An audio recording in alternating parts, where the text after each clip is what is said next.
In this, minsan ako po, apektado rin dyan eh. Minsan, pag sa kalsada, nakikita ko yung, alam nyo naman, yung mga, minsan di naiintindihan nila ang kalsada na dapat mag-ingat din. Minsan nagagalit din ako eh. Kaya kasama ako dito eh. So tinuturuan din ako ni Titus ngayong oras na to. Verse 13, looking for that blessed hope and the glorious appearing of the great God, our Savior, Jesus Christ. Verse 14, who, that He might from all iniquity and purify unto Himself a peculiar people, zealous of good works. So, yung pong verse 15 and close, these things speak and exhort, and with all authority let no man despise thee. Kaya dito po ay na-rebuke din po ang inyong lingkod sa pagkakataong ito. Harinawa, makita natin ang ating mga pagkukulang sa Panginoon, nire-rebuke tayo ng Word of God. Tayo po ay mag-uusap ngayon sa marvelous o kaya God's marvelous grace. Ano, Pastor, ang marvelous? Kahangahangang grasya ng Diyos. Binanggit ni Brother Raymond bago sa bumaba, dahil lang sa biyaya at grasya ng Diyos. Napaka-halaga. Amazing. Ano po? Biruin nyo. Sabi nga niya kanina, yung iba wala na. Minsan, pag naalala ko yung bunso ko, paborito ko yun kasi bunso ko yun, nauna pa sa akin. Parehas kami high blood. Mas bata sa akin. 60 na ako, siya hindi na inabot ng 40. So, it is amazing grace na tayo po'y nagpapatuloy. Not because we are good, not because we are doing this, doing that, kundi but by the grace of God. Tayo po'y manalangin na kailang Diyos. Salamat po sa hapong ito. Haranawa, Panginoon, maunawa namin ang nais niyo po na itinuro ni Titus sa kanyang mga kasama noon at hanggang sa amin, Panginoon, maunawa namin po, Banal na Espiritu, kayo po mag-lead, mag-teach sa amin, buksan mo pong pusit isipan namin na maunawaan ang correction ng Bible sa amin sa pangalan ni Jesus. Amen. Verse 11, 12, 13, and 14. Ang kahangahangang grasya ng Diyos. Okay? Ang pinaka-theme ng from 11 verse na ito, 5, from 11 to 15, ang pinaka-tema, ano po? Ano nga pala yung tema natin ngayon sa anniversary? Ang hirap natin, sabay-sabay. If it not had been of the Lord. Kung hindi lamang sa Panginoon. Ito po naisip ko kanina, oo nga, ano? May isang Sunday pa tayo at pag-pray nyo po na naka-online pa rin sa ating thank you. Nagugurang na talaga ako. Kalimutan ko na yung mga nakasabit sa akin. Okay na. Thank you. Wala pa rin tunog. Okay. Anyway, dito po sa temang ito, sabi ng from verse 11, 12, 13, 14, we should live daily in the light of God's grace. Sa liwanag ng biyaya at grasya ng Diyos. Katulad po ng ating laging pinag-uusapan, may mga plano ang Diyos na perfect will para sa iyo. Kaya kaninang umaga, He is working out for you, for your good. Ang ginagawa naman natin, hindi natin mahintay. Ito na, gagawin. Didiskartehan ko na ito, Panginoon, kasi mamaya, mumula pa ito di ba? So, yun po ang nagiging, kumbaga, i-measure natin yung standard ng spiritual ng Diyos. Para bang, kaya ko sigurong pantayan yun Hindi po natin kayang pantayan ang kahabagan, ang biyaya ng Diyos. Kaya dito po ang objective ng verse 11, 12, 13, 14, that, ang objective ng ating pag-aaral ngayong hapon, that every believer, ang bawat isang mananampalataya, kanina po, ang pinakatema ay mamuhay ng araw-araw na mayroong liwanag sa biyaya ng Diyos. Ngayon naman po, ang bawat mananampalataya, mamuhay araw-araw na mayroong pure, godly life, na mag-focus tayo doon sa 3 major truths. Anong katotohanan ito ng Diyos? Titus 2, 11, 12, 13, 14. Ito na po yung na ito, mga kapatid. Okay? Mayroon tayo dito mapapasing 3 major truths. Una po, ang sabi dito ng Biblia, na ang grasya ng Diyos, kung ating lalagyan ng meaning, alam na ito kasi paulit-ulit ito sa pulpit na ito, that grace is unmerited. Ano po? Wala siyang bayad. Kumbaga, libre ito. Sa Espanyol ay gratis. Unmerited favor na ang isang obedient, okay, na anak ng Diyos, ano po, ay siya po'y nagpapasalamat sa kanyang buhay na pinahiram ng Diyos, pinagpapala ng Diyos, for having received, na yung bagay na ito, hindi naman natin to deserve. Bakit tayo nakatanggap ng kaligtasan? Hindi naman natin to deserve na sapagkat ang deserve natin ay kabayaran ng ating kasalanan, pero binigyan tayo ng grasya, kaya po na tayo po ay nagkaroon ng grace of God. Okay, so dito, na dapat doon sa natanggap nating grasya ng Diyos, magkaroon po tayo ng pure heart, prepared heart, na kapag dumating ang Panginoon, hindi tayo mapupulaan. Nabasa natin kanina, na sabi doon sa verse, ano ba yun? 12. Teaching us, sabi ng Bible, denying ungodliness. Huwag natin gagawin yung para tayong hindi mga makadiyos. Ang mga tao sa labas nanonood sa atin. Tayo yung liwanag, tapos yung liwanag natin nagiging kadiliman sa kanila. Bakit? Sabi nila, hindi naman pala layo sa pinagsasabi nyo, pinag-aaralan sa Bible. Kung ano yung buhay nyo, parang kasing buhay din namin. Po. So there at least, ay dito mapansin natin na yung grace, kung lalagyan natin ng acronym, God, riches, at Christ expense. Ano po? Kayamanan ng Diyos, tayo nagkinabang, pero kamatayan sa Panginoon. Ano po? Kaya nga sabi baga ng isang text, naging siyang pulubi, naging siyang mahirap sa mga tao, pero naging yaman para sa atin. Okay?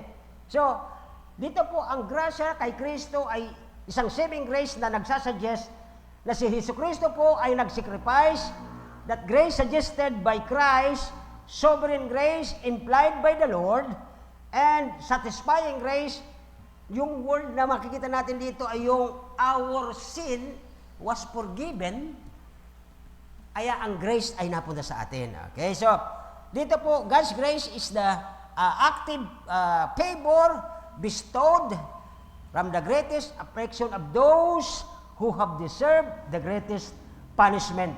Natanggap natin ito na may kaparusahan tayo ng dagat-dagatan po ng impyerno, pero dahil sa grasya ng Diyos, nakatanggap tayo, hindi naman dapat natin ito, o kaya hindi tayo deserve dito, pero nabiyayaan tayo ng biyaya ng Diyos. Ano po? Kaya dito po ay bilang sa kabuuan ng New Testament, sabi ng Galatians 3:24-25, nagpapakita dito that our need ng kaligtasan. Ano po? At doon sa Ephesians 2:89, alam naman natin, we are saved by grace, not of works, lest any man should boast. Kasi kapag sa ating kakayahan, pwede tayo magyabang. 1 Peter 1:5, di ba naalala niyo yung paborito niyong verse dito? Tayo ay nanatili sa grace because, sabi ng 1 Peter 1:5, nakalimutan niyo na ito, nakalimutan ko na din eh. Okay? We are kept by the grace of God, sabi ng 1 Peter 1:5. 2 Peter 3:18, that we may grow thereby in the grace of God. So yan po yung mga bagay na dapat na maalala. Pagdating ng James 4:6, ang grasya ibinigay doon sa mga humble, hindi sa mga hambog. Okay, 1 Peter 5:5 yun, di ba? Kung ilalabas ng ating mga text, 1 Peter 5:5, tingnan niyo po ito. Okay? Grace given to the humble. Okay? 1 Peter 5:5. Okay, talaga mababala ang ating computer. Anyway, basahin po natin sa ating mga Bible kung wala pa dyan.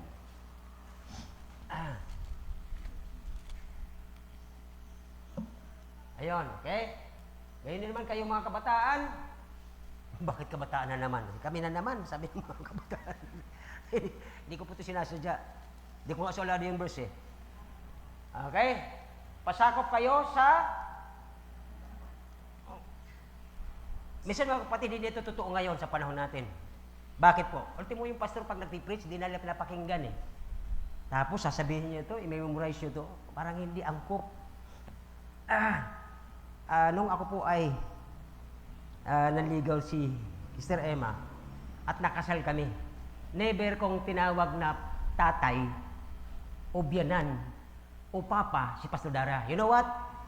Sapagkat sa akin ang pastor ay isang pedestal na nilagay ng Diyos doon sa kanyang opisina. Pero sa panahon natin ngayon, nagdududa ako kung talagang nakikinig pa ba ang kabataan pagdating sa pastor. Bakit? Ang pastor, ginawa niya ang lahat. Inaral niya, dineliver niya. Pero ang nangyayari kabaliktaran.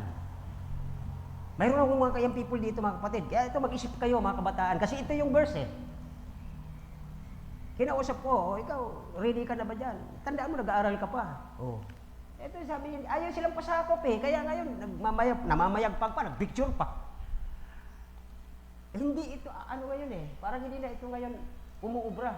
At kayong lahat ay magsuot ng ano daw? Duda na ako rito sa mga kabataan ngayon, pero I am praying by the grace of God na maunawaan nila ang totoong pagsunod dito sa verse na ito. Okay? Kapag kumbahan sa iyong pakikitungo sa isa't isa, sapagat ang Diyos ay sumasalungat sa mga sabi na, wala mo nangyayari.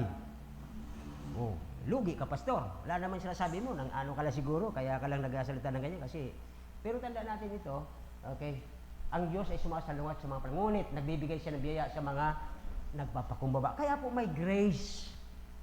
Halabang doon siya po sa kalagitnaan ng kanyang pagmamatigas, kinausap siya ng Holy Spirit, naiyak siya, Lord, patawad po, babalik siya. May grasya ang Diyos. May pag-asa pa. Kaya ito po ang grace na tinuturo ng versikulong ito, mga kapatid. Kaya dito po ay nagiging objective na bawat isang mananampalataya can live a pure, godly life by focusing in this truth. Ano po? At ito na nga po yung from verse 11 to 14. Okay, tingnan natin ang apat na bagay na ating matagpuan dito. Okay, number 1, on your Bible please, sabi doon sa verse 11. Okay? For the grace of God that brings salvation hath appeared to all men. Okay. Apat na bagay. Number 1, sa verse 11, what grace brought.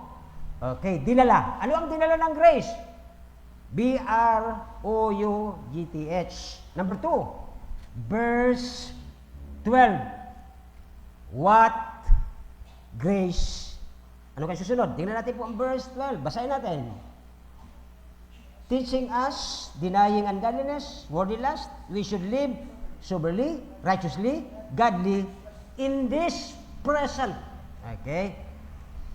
Verse 12 says, what grace taught. Ano bang tinuturo niya? T-A-U-G-H-T. Dalawa na po. Pangatlo, verse 13. Sabi ng verse 13, looking for the blessed hope. Ako po mga kapatid, kung nag-usap ang ceasefire ng US at saka ng Iran ay 2 weeks.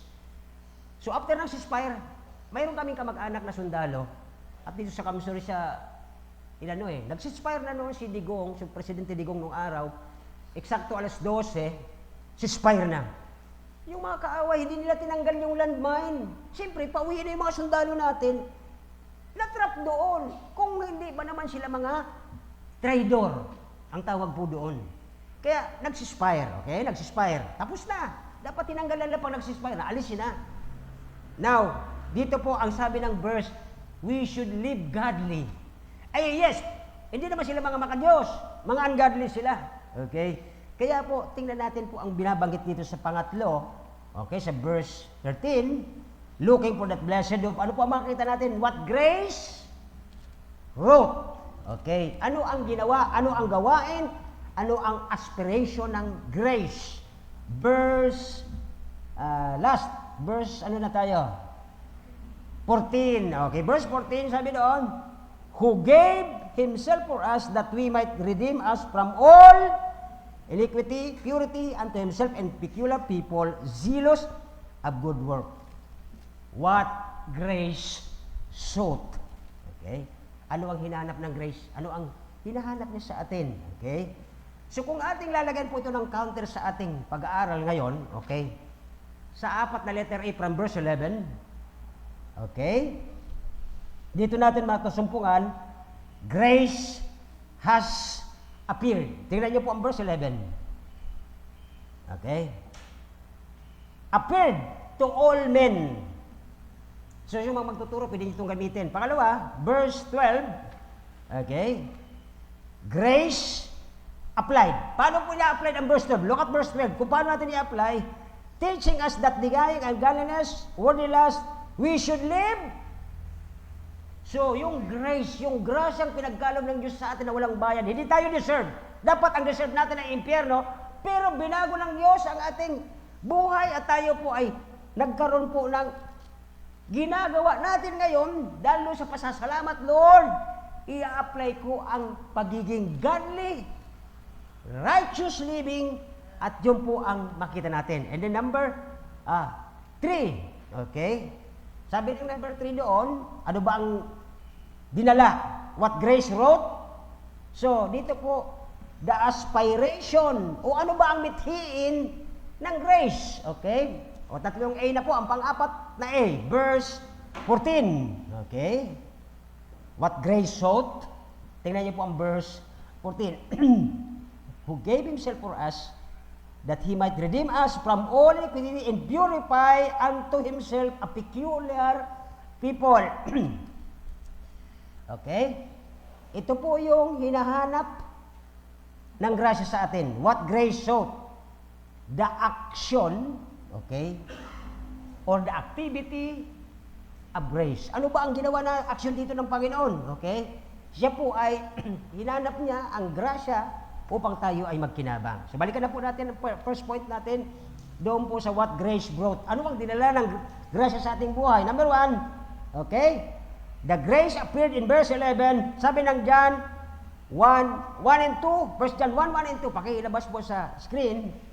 Sapagkat dito, ang grace ba ay nagdadala sa atin ng kaligtasan. Okay? It is important to notice that only the grace of God bring salvation. Hindi po yung ginagawa natin, hindi yung dahil magaling ka magsulwin, hindi yun.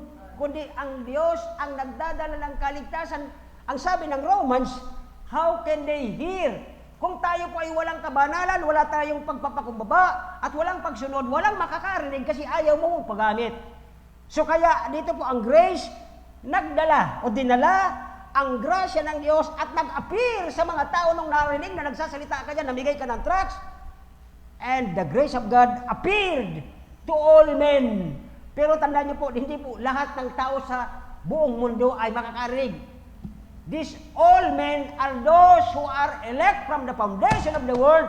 At ang Ama ibinigay kay Kristo, yun lamang po ang mga tao itong all men will receive the grace of God. Hindi lahat ng tao. Kasi bakit po? Si Judas nga, hindi tinanggap kasama na ang Panginoon. Okay? So, ano pa mapasin natin dyan? Okay? Doon sa saving grace, kung naalala ko minsan, ito ay nabasa ko po sa isang book. Okay?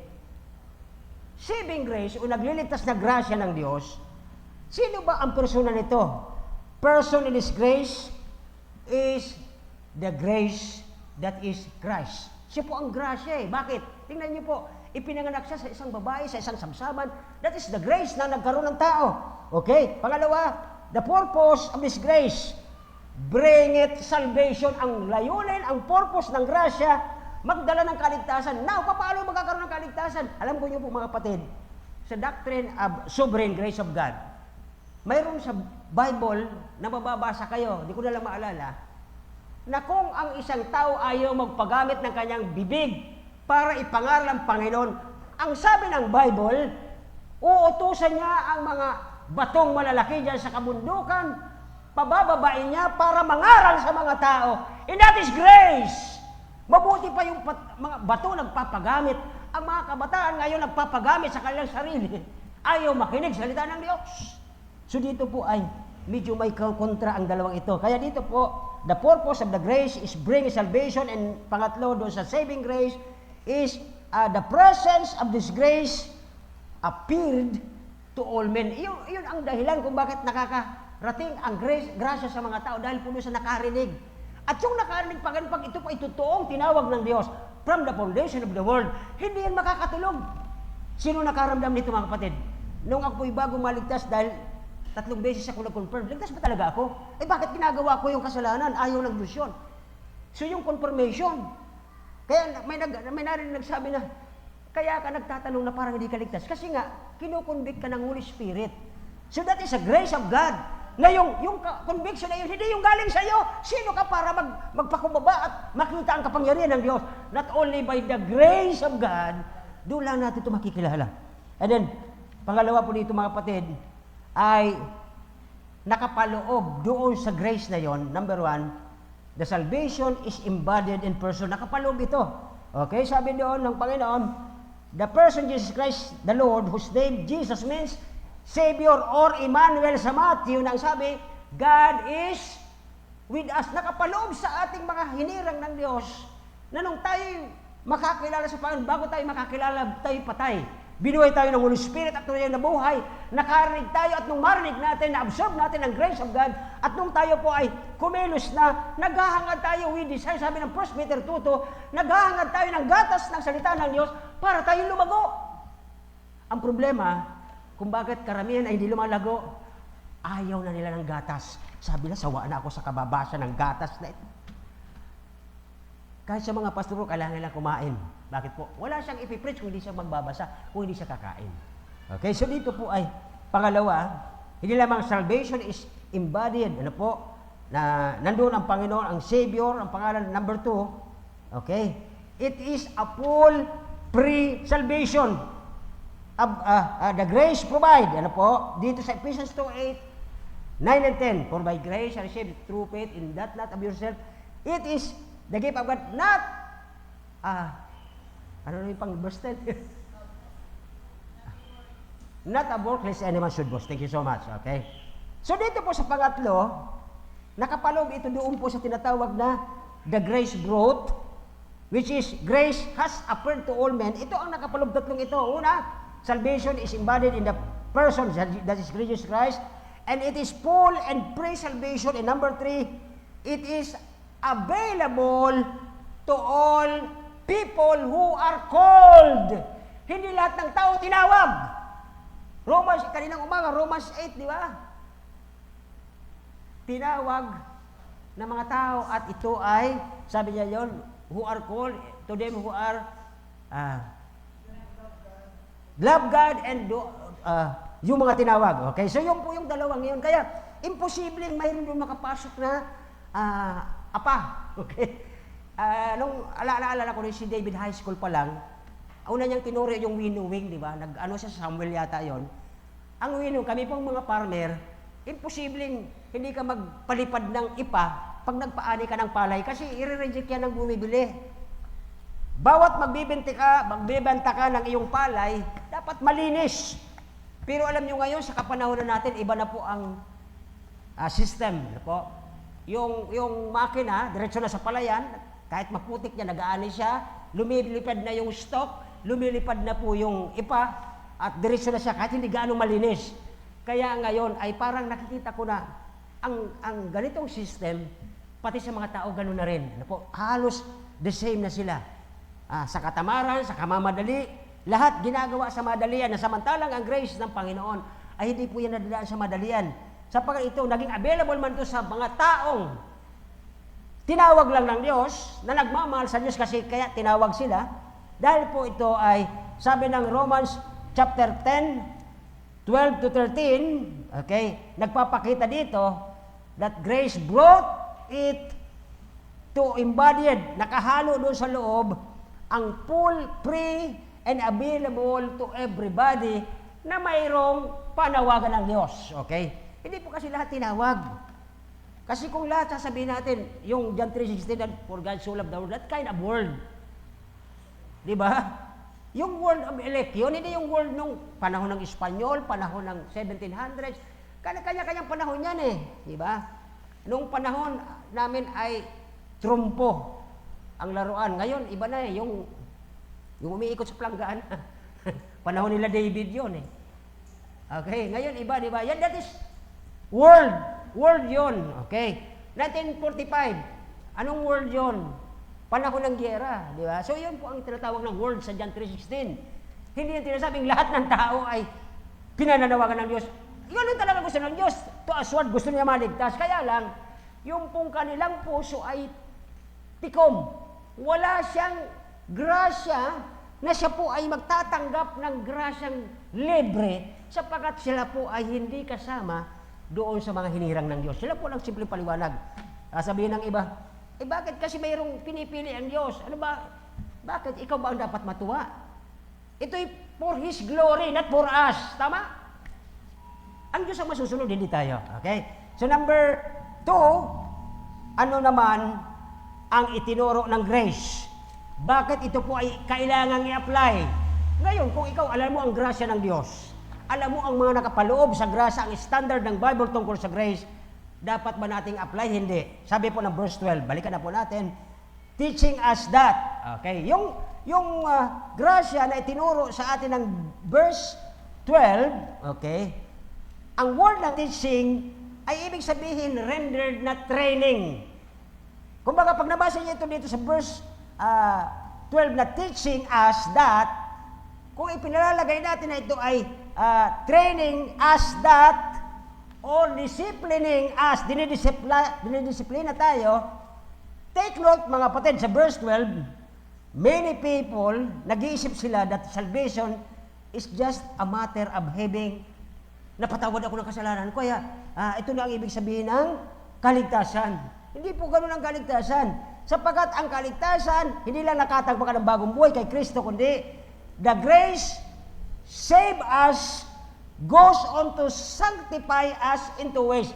Nagpapakabanal ito sa ating buhay sa dalawang pamamaraan. Number 1, sa negative na pamamaraan, pag sinabing denying ang godliness and worldly lust, pag sinabing denying means nirenounce mo, tinatakbuhan mo, at ayaw mo talagang hawakan mo lang ang ungodliness o hindi makadiyos. It refers to all that unlike. Ano po? Tingnan niyo po ang Romans 1:18 to 32. Doon lahat yun, ituro ko na yun minsan dito tuwing hapon din. Ano po? That the word's worldly lust refers to unspiritual desire. Kaya dito po, kung sa negative natin titingnan, ang sinasabi na tinuturuan tayo, dinidisiplina tayo, at sa maliban na tayo dinidisiplina, tinitraining pala tayo, na dapat hindi tayo magkaroon ng mga desire na hindi makadiyos. Pero kahit anong turo nga ng Bible, ito po ang problema. Di ba? Imbes na gawin yung tama ng standard ng Bible, mas sinusunod ng mga tao yung gusto nila. Sabi niya rito, okay, unspiritual desires and according to the scripture, nagkakaroon ng usage ito ng word na lust is, ang ibig sabihin, nagkakaroon po sila ng inordinate, sobrang sexual desire. Yun po ang tinutukoy po dito ng inordinate sexual desire. Yung liquor mania, siguro naman sa mga kabataan natin, wala naman yan. Okay. At nawala na yun. At least yung panahong yun, nung ako'y nasa Manila, yung mga nagtatrabaho sa mga panggabi, halimbawa consulter, mahilig sila doon sa ladies drink. Yan po ay alcohol sa kanila. Kung sa ating mumpo, sa Catholic pa lang gamit yun, yung ating ginagamit sa mayroong 5% na alcohol, ang ladies drink po ay mas mataas doon. 15 hanggang 20. Kaya nalalasing sila doon. Yung tinatawag ditong liquor mania, ay ito po yung labis na pananabik. Kasi sanay sila doon eh. Ganon din po sa atin kapag tayo yung mga Krisyano at tayo yung mga naligtas sa biyaya ng Diyos. Ano ba talaga pinananabikan mo? Mas pinananabikan mo yung dati dahil hinahanap-hanap. Kaya doon po nagkakaroon ang sinabi ng Biblia na hindi tayo dapat magkaroon ng pagyayabang kundi magpakumbaba. Bakit? Sa pagpapakumbaba natin, ang banal na espiritu nakakakilos. At doon kanya susurutin sa iyong konsensya. O tingnan mo, di ba kung hindi dahil sa Panginoon, nakarating ka sa ganitong punto? Hindi ba sasabihin sa iyo ng Holy Spirit, still small voice, na minsan di mo nga mararamdaman eh. Kasi nandoon ka sa kayabangan mo ngayon eh. Una, may trabaho ka. Una, maayos ka. Una, marami ka ng kaibigan. Hindi mo na ganong papansin ang Holy Spirit doon sa buhay mo. Kaya ito po yung tinutukoy niya na sometimes yung ating sobrang excessive na gusto nating magkaroon ng material possession. Bakit? Kasi mayroon, lalo po sa mga, huwag kayong magagalit sa akin, di ba? At ako rin po yung nakaranas yan, ako po yung nagbibinata at wala pa po akong nililigawan. Ang gusto ko magkaroon ako ng magandang trabaho, magandang position, magandang bahay, para siyempre pag nagmanligaw ako, at least sa isip ko, sagot ka agad kasi mayroon ka. Doon ako maling-mali. You know what? Only by the grace of God. Yung mga pinagyayabang natin, na hawak natin, bigla lang sa isang, di ba? Tingnan niyo po ang balon, di ba? Hipan mo ang balon, lulubo yan. Sa isang napakaliit na karayom. Hindi karayom yung damo, yung dulo lang napakaliit na damo. Pag tinamaan itong lubo, pak! Sabog. Wala na po yung grace dahil sa ating kayabangan. Kaya dito po, yung sobrang excessive yearning for material possession, longing for pleasure, kasi ikaw na natitiyan, di ba? Please, pasensya na kayo, no, mga kapatid. Kasi bilang tatay, ganun ang nagiging practice ko. Kasi ganun din ginawa ng pastor ko sa akin. Kinakausap ka ng maayos, okay? Pero yung isa, wala na eh. Ayaw na talaga dito pumunta. Bakit? Ayaw niya ka ng grace. Gusto niya yung kaya niya kasi makalinis siya eh. Kaya wala siya. Masasabi kong wala siya, bakit? Ginugusto niya yung kanyang excessive longing for His pleasure, excessive power, na sabi niya, babalik ako dyan sa iyo, pastor. May sasakyan ako, may maganda ako trabaho, may kayamanan ako. That is excessive, okay? At self-pleasing. Hindi grace ang gumagana rito pagka ikaw ay may mga ganyang pakiramdam. Ang lumalabas sa iyo ay self-control, okay? At dito po ay i-compare natin ang 1 John 2:16 sa Titus 3:3. Tingnan niyo yung mga Bible, okay? Pakilabas po yung Titus 3:3. Basahin natin ang 1 John 2:16. Magkaiba ito. Ilabas niyo yung isa. Okay? Pakilabas dyan sa yung Titus 3:3 and then 1 John 2:16. Sino magbabasa po? I need volunteer. 1 John 2:16. I-compare natin sa Titus 3:3. Okay? Sino magbabasa? Volunteer. Okay? Titus 3:3, sabi dito, sapagkat tayo rin naman, nung tayo dati ay grabe. Isa rin pala akong hangal nung araw. Isa kang hangal, sabi ng Bible. Diba? Sapagkat tayo rin naman, kasi tayo, kasama ako eh. Diba? Dati tayong mga suwail, mga mga nalinlang, mga alipin ng sariling pagnanasa at kalayawan. Ayaw na nga makinig sa magulang eh. Gusto nila, siya na lang, di ba? Na namumuhay sa... Basta naman kayo, parang ako lang dito ang tatamaan ng mensaheng ito eh. Kawawa naman ako rito eh. Di ba? Basahin nyo naman kung naiintindihan niyo ito. Usa-isa natin. Sapagkat tayo rin naman noong dati ay mga alipin ng sari-saring pagnanasa at na namumuhay sa at post tayo dito. Tanungin ko kayo totoo. Wala na ba talaga kayong inggit? Sure ka? Ay, pambira kayo kapatid. Ako nga mismo, pag nagkakaroon ako ng, may one word dyan eh. Sana, Panginoon, yung aming church din katulad nila, masisipag sa sulwinig. That is inggit! Are you with me? Pag nakikita ko yung mga simbana, alas 6, nandyan sa plaza, mga lalaki, mga babae, nagkakaroon ako ng inggit. Kahangalan, sabi ng Bible. Diba? Di ba ba? Diba? Mga kasuklam-suklam at grabe naman yan. Tayo na nga lang magkakasama nito, napupuot pa tayo sa isa't isa. Ano na lang ba talaga gagawin natin? Ito po ang lagi ko sinasabi. Ako po'y nangamuhan din. Diba? Talagang pagsasalitaan ka ng boss mo, mataas sa'yo yan, baka salitaan ka. Pero hindi natin sila kaaway. Ano yun kung bakit?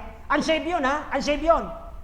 Kasi nga, kung bakit ginamit ng Diyos yun, para yung boss na yun, makilala niya kung sino ang Diyos. Ano yung bakit? Kasi baka nakarecord pa naman. Di ba? Iba ang Diyos pag kumilos, mga kapatid eh. Pag magaling sisig, ganun ka lang. Hindi, huwag ka lang sumagot-sugot pa. Alam ng Diyos, He is working out for your good. Tama? Kanina umaga yun eh. Hindi ko alam sa mga government kasi private yun sa amin eh. Pero alam nyo, isa sa nagulat ako sa panon, isang araw pinatawag ako eh. Sabi niya, Patawag mo, bakit ako na naman? Kulang pa ba yung sermon? Pupunta daw kayo ng Binondo. Ipag-drive mo, ha? Bakit kailan niya ako naging driver? Sabi, hindi, ikaw daw talaga. Eh, siyempre, tauhan, susunod. Pagdating doon, sabi niya, para mo dyan. Bakit sir, kakain ka? Para mo. Pagdating doon sa taas, order siya. Kala ko siya lang. Dalawa. Hindi ko alam na kumikilos ang Diyos sa buhay niya eh. Kaya nung time na yun mga kapatid, ganun talaga siya, nagagalit. Siyempre, bus yan eh. May pagkakataon na nag-abroad at nagkaroon ng problema. Di ba? Nakwento ko na yan dito matagal na, 2015 yata. Pagsakay niya sa elevator sa China, yung kanyang paningin, nagkaroon ng guhit, tapos blackout. Tumawag sa misis niya sa office. Sabi niya, ang unang pinatawag, di ko alam kung ba't ako. Patawag mo si Mang Junjun. Yes, ma'am, bakit po? Eh, di ba ikaw Christian ka? Pakipray naman si boss. May problema. Hindi ko po kagagawan yun, mga kapatid. That is the grace of God na hindi ka kumakalaban kahit anong ginagawa ng mga tao sa paligid mo. Kahit unsaved yan. Ay, ang sinasabi nitong verse, tingnan niyo mga kapatid, oh. Kristyano kayo parehas. Mambihira ka. Pagsabihan mo yon. Amen. Hallelujah. Hindi tayo magkakaaway. Napupulot sa isa't isa. Tayo magkakaaway, kapatid. Pananagutin natin yan sa Panginoon. Now, dito po ay positively. Okay? Yung self-blessing dito, mga kapatid, na kinukumpara. Ano po yung sabi ng 1 John 2:16? Dito. Sino ang kumpasa? 1 John 2, verse 16. I-compare natin dito. Okay, sige. 16, for all that is in the world, the lust of the flesh and the lust of the eyes, the pride of life, is not of the Father, but is of the world.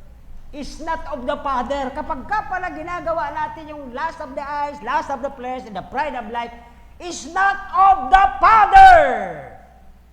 Kaya ibabangga mo rito sa nasaan yung kabilang ikukontrast natin. Okay. Sabi ng, yung nakalagay dyan kanina. Di ba? Halos talaga wala tayong maisasalita. Wala tayong Lord, hindi. But only by the grace of God. Kaya tayo nagkakaganito. Okay? So dito po ay, sabi dyan ng positive. Kanina kasi negative yan. Ito na po ngayon ang positive sa atin. Okay? Sabi dyan ng verse, live soberly. Okay? Dapat matino. Okay? O, pasensya na kayo kung na-example ko yung na gano'n po. At number 2, righteously and godly in the present world. To be saved is not to just receive insurance ticket to heaven, kundi to live with, yung prudence, justice, reverence. Ang sober po dito, ay dapat mayroon tayong self-worth attitude.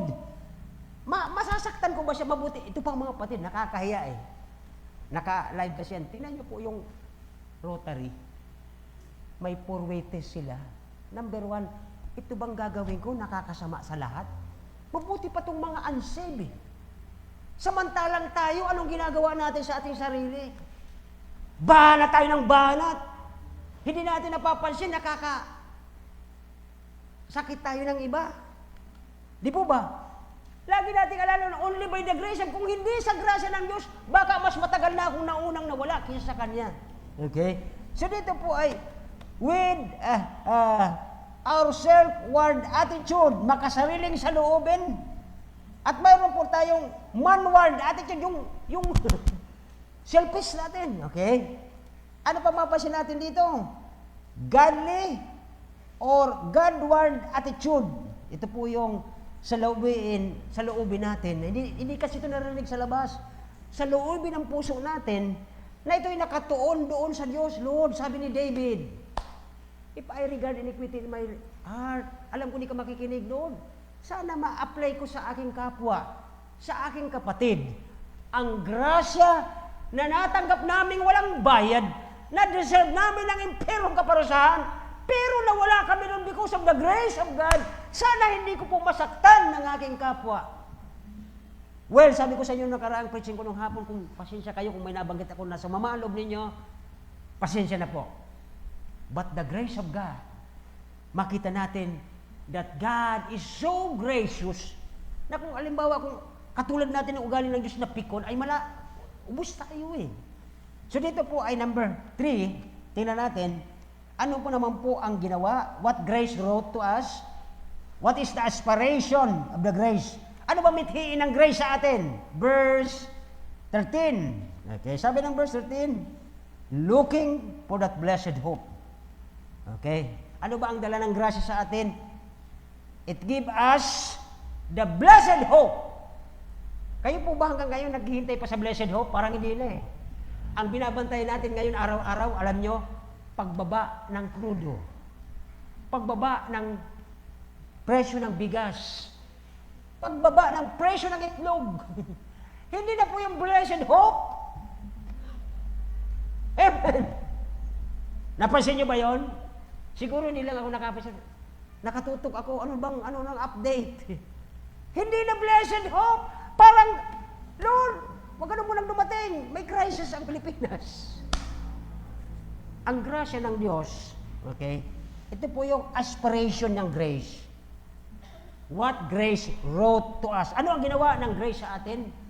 Mayroon tayong mapalad na pag-asa na pagka nagkagulo sila, rapture na! Amen! Ay, pambihira, malungkot pa rin kayo kahit rapture na eh. Para tayong si Lot, Mrs. Lot, sabi ng Diyos, oy, kaya ang ganda nung tinuturo ni Bido sa yung mabilis. Isa po yun sa, naalala ko na, sabi ng Panginoon, kaya sila, parang kidnapping na yun eh. Walang lilingon, bakit? Sa isang segundong lumingon ka, babagal ka sa pagtakbo, di ba? Napansin niyo ba yun? So mga kapatid, ang anak ng Diyos, tinuruan niya, alam ng Diyos kung anong mabuti sa'yo. Alam at may plano ang Diyos ng ikabubuti mo, huwag kang lilingon sa mga gusto mo. Kaya si Mrs. Lot ay paglingon niya, tinamaan siya nung asin, naging asin. Di pa ba tayo nadadala doon? Self-indulgence.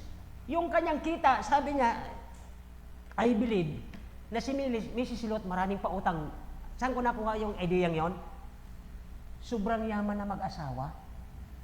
Naalala niyo nung sobrang yaman na nag-aaway sila ni uncle niya? Sino ba yung uncle ni Lot? Di ba? Sa sobrang yaman, nag-aaway. Therefore, doon lumabas yung idea na lumingon si Mrs. Lot dahil sa dami niyang ano yun? Hindi nakautang si Mrs. Lot, ang yaman-yaman nila eh. Ang dami niyang lending.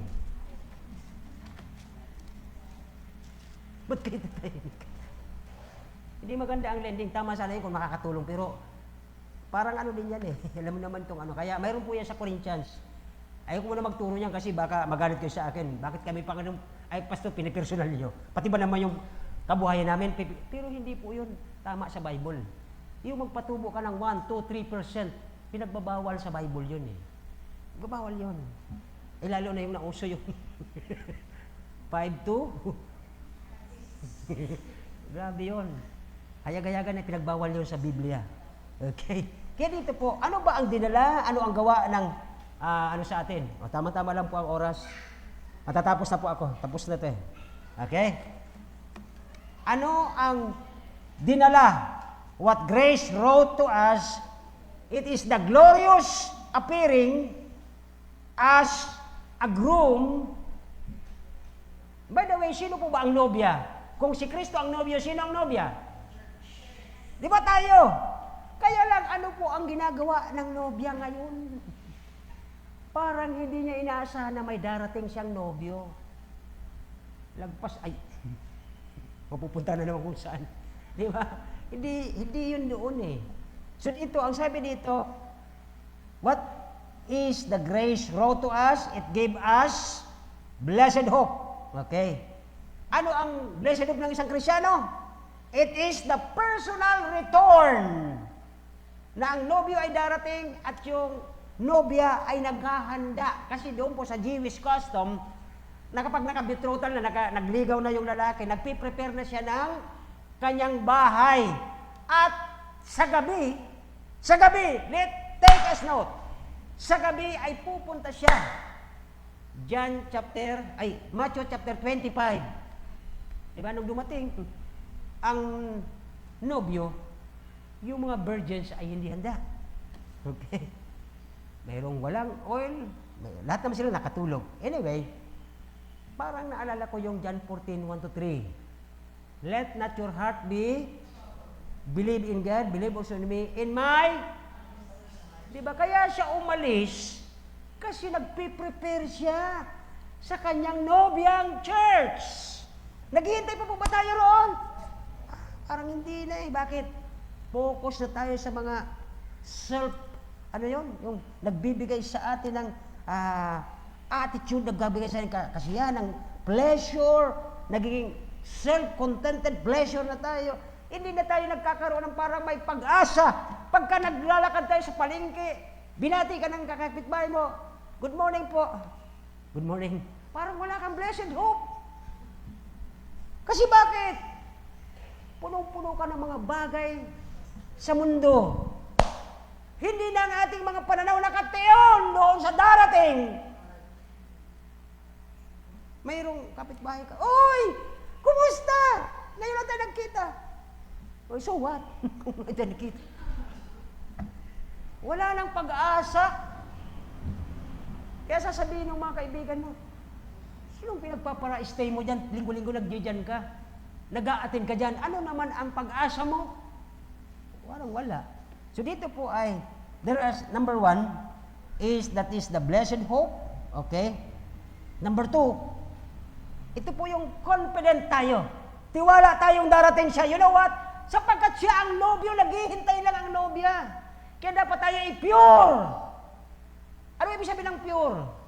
Hindi yung pakalat-kalat. Gabi na, pakalat-kalat pa ang dalaga. Eh, siyempre, pagdududahan yan. Now, number 3. Sa verse 13, paano siya babalik? Paano siya darating ang ating pag-asa?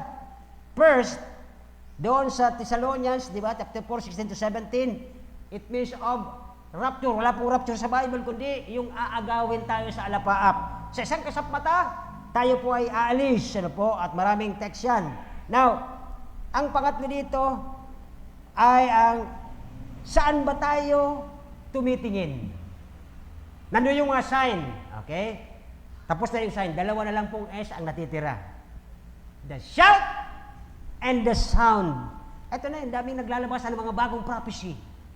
Puro lalagay sa text, Daniel, sa kung ano. Mga kapatid, nung araw, ako'y high school, ang 666, si computer. Pagdating ng 90, pagdating ng 2000, ang Antichrist ay si... Ngayon, sino naman daw ang Antichrist? Ay, grabe. Sige lang. Hindi kasi dapat pakialaman ng prophecy sapagkat yan ay may plano ang Diyos yan. Okay? So dito po ay, saan ba tayo nakatingin? Okay? Ang mga tao ngayon ay nagagalit, unrested sila sa kanilang mga kasalanan, na namumuhay sila na para bang okay na magkasala.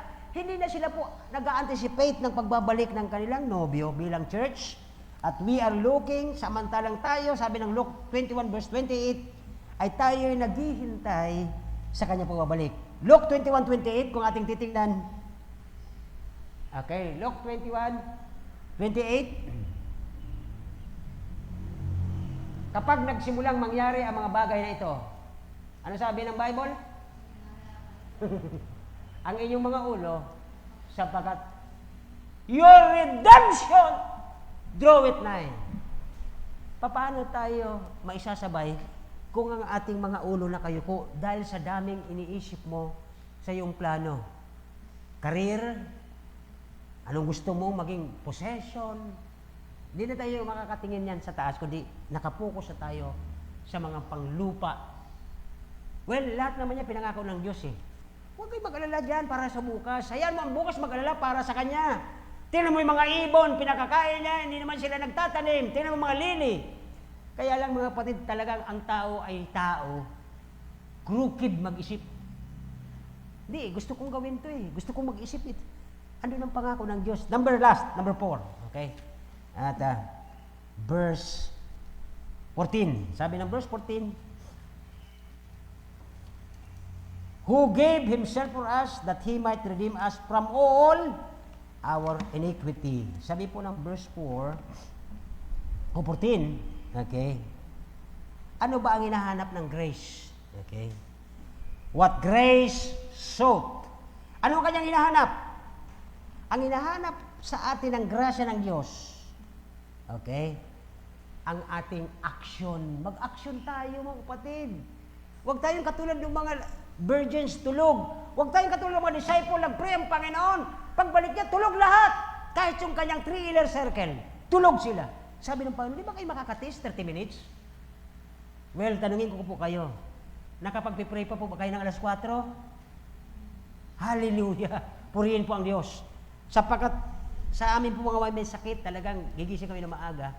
Kaya lang alam niyo po, ang unang inaano ng katawan, sinisigaw. Tama na yan, pag-pray mo. Pag ako kaisip mag-ihi, kailangan tumakbo. Kasi pag hindi, aabutin ka. Yan po ang mga nag-iedad. Okay? Pero alam niyo, priority pa rin ang Diyos. At alala ko tuloy din. Pangalawang pangyayari ito, may nag-report kasi sa akin. Kaya pala ay hindi nakapagsisimba ang isang Kristiyano.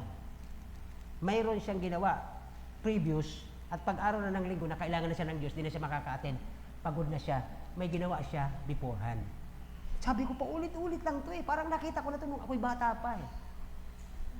Kaya talaga kapatid, kapag tayo po ay mga anak at mga servant ng Panginoon, dapat makita sa atin ang Matthew 6:33. Hindi lang yung as in, sinasaulo lang natin, binibigkas natin, dapat i-action natin. Dito po sa number 4, ano pa ang dinala? What grace sought? Ano ang hinahanap sa atin ng Diyos o ang dinala sa atin? Na tayo mag-action. We should live as a bride, awaiting to the glorious appearing of the groom. Ano po? Dapat ganun po ang buhay natin. Na habang tayo nagganun sa mga problema, Lord, salamat sa grasya na kahit walang-wala kami, binubuhay niyo pa kami. Lord, dumating ka na po. Okay? So parang ganun ang ating mga live soberly, live righteously, and live godly in this present world. Ano po? Na dapat sabi ng verse 14, binigay ng Diyos sa kanyang sarili and purify unto Himself a peculiar. Sa Tagalog po, tingnan natin itong verse 14. Special ito eh. Di ba? Okay, natatangi dito.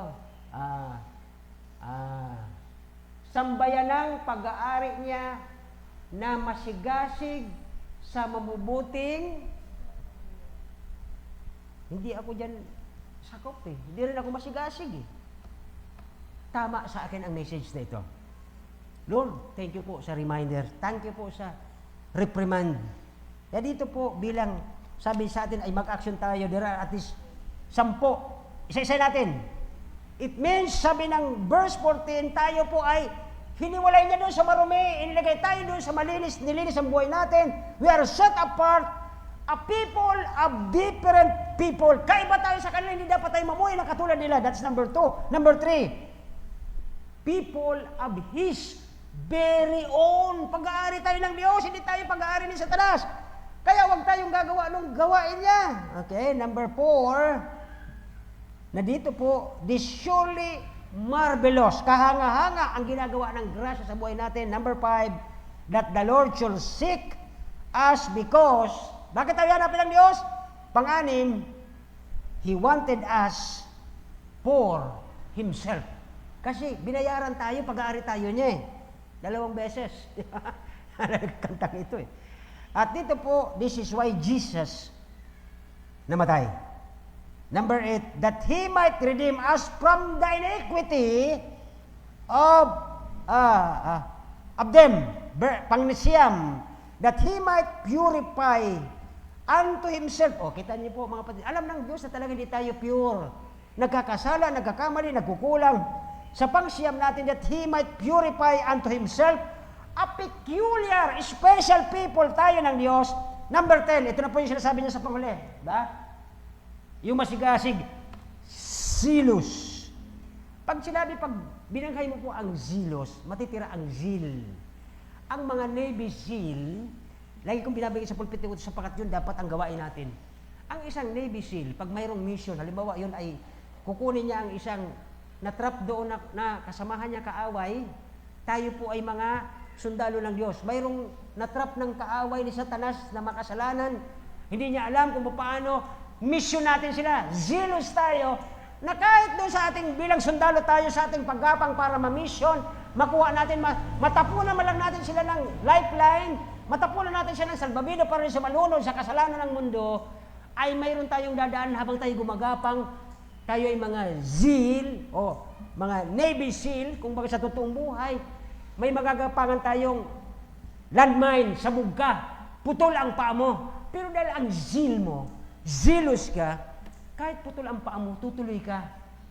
Yan po ang mga Navy SEAL kung sa totoong buhay. Pero dito po ang zealous na tinatawag, kahit anong mawala sa buhay mo, dahil ikaw ay sundalo ng Diyos, ang zeal mo ay marating ang taong yon, matapunan siya ng para hindi siya malunod ng lifeline, makakilala sa Panginoon kahit ang mangyari sa buhay mo, walang ka man ng trabaho, itakwil ka man ng mundo dahil ang gusto mo matulungan ng taong yon.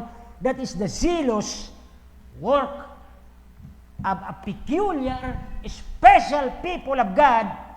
At dito po sabi niya sa pangsampo, zealous of good work. Dito po ay dinidescribe ni Titus sa atin ang hinahanap ng grace sa buhay niyo at buhay ko. Pero anong katotohanan, mapatawad sana tayo ng Diyos. Lord, patawarin niyo po kami. Yung aming sinasabing zealousness, hindi na po zealous. Tulog na. At dito po, a redeemed people are served people. A cleansed people are sanctified people. A zealous people is a serving people. May tama ka sa kamay, may tama ka sa dibdib, dahil serving people, sige ka lang. Hindi ka tulad ng iba, kaunting problema, kaunting nasiko lang ng kapatid. Ganyan ba buhay lang dyan? Hindi tayo magkakaaway, mga kapatid. We are soldiers of God.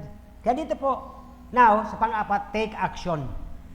Let's stop trying to measure our own with the standard of the Bible. Hindi mo kayang palitan, hindi mo kayang pasunurin ang Biblia, hindi mo kayang baluktutin ang salita ng Diyos. Dapat ang salita ng Diyos ang ating susundin.